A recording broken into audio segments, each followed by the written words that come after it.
আসসালামু আলাইকুম, কেমন আছেন সবাই? আশা করি সবাই ভালো আছেন। আজকে রান্না করার মতো তেমন একটা কিছুই ছিল না, শুধু আলু ছিল। তাই ভাবছি আলু ভাতে দিয়েই আলু ভর্তা করবো আর ভাত করব। আর কিছুটা মাংসের তরকারি আছে, সেটাই একটু পেঁয়াজ দিয়ে ভাজা ভাজা করে দিব। আর আজকে আমাদের এখানে হাটের দিন, হাট থেকে সবজি নিয়ে আসলে তারপরে কালকে শাকসবজি যাই হোক রান্না করব। তো আলুগুলো আমি একের পর এক ছিলে নিই। এই যে আমি আলুগুলো ছিলে নিচ্ছি। আলুগুলো আমি ভালোভাবে পরিষ্কার করে ধুয়ে নেব। আমাদের এলাকাতেই ওয়াজ মাহফিল হচ্ছে, তো আমি রান্না করছি আর ওদিক দিয়ে মাহফিল হচ্ছে, সেটাও শুনছি। খুব ভালো লাগছে শুনতে, কাজের পাশাপাশি ওটাও শোনা হচ্ছে। এই তো চালটা আমি ধুয়ে নিয়েছি, চালটা এখন পাতিলে দিয়ে দেবো। আমি আজকে মাটির চুলাতে রান্না করছি, কারেন্ট নাই। আমার তো গ্যাসের চুলা নাই, কারেন্টের চুলাতে আমি যেহেতু রান্না করি, তো কারেন্ট নাই তো কী করে রান্না করব।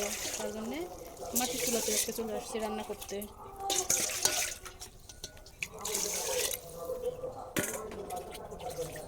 যতটুকু পানি লাগবে পরিমাণ মতো আমি পানি দিয়ে দেবো।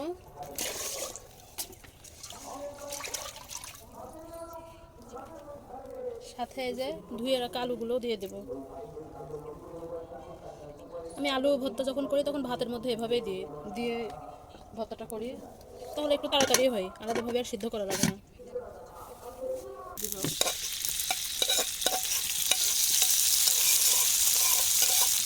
তো আমি কিছু পেঁয়াজ কেটে নেবো, নিয়ে এই পেঁয়াজগুলো এর মধ্যে দিয়ে দেবো। ওই যে আমি পেঁয়াজগুলো কেটে নিয়েছি, পেঁয়াজগুলো দিয়ে দেবো।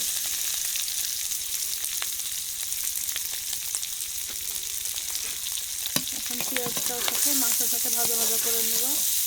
এভাবে আপনাদের ভাইয়া আমার ছেলে দুজনই খুব পছন্দ করে, অল্প একটু হলেই ওদের হয়ে যায়।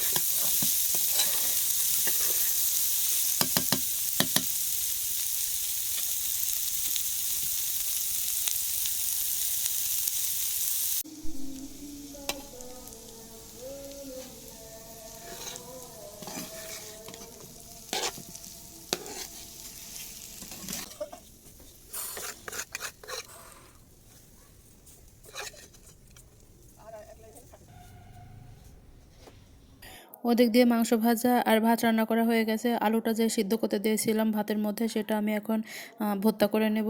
আলুর সাথে ভাতটা লেগে আছে, তো ভাতের মধ্যে যেহেতু দিয়েছিলাম আমি আলুগুলো সিদ্ধ করতে, তাই ভাত লেগে থাকবে, এটাই স্বাভাবিক। এখন আমি ভালোভাবে মাখিয়ে নেব। ভাজা মরিচ দিয়ে ভর্তা করলে খেতে খুবই ভালো লাগে। তো আপনাদের ভাইয়া ধনে পাতা খায় না, তো আমার জন্য আমি একটু ধনে পাতা দেবো। তার জন্য একটু আলাদা করে নিয়েছি।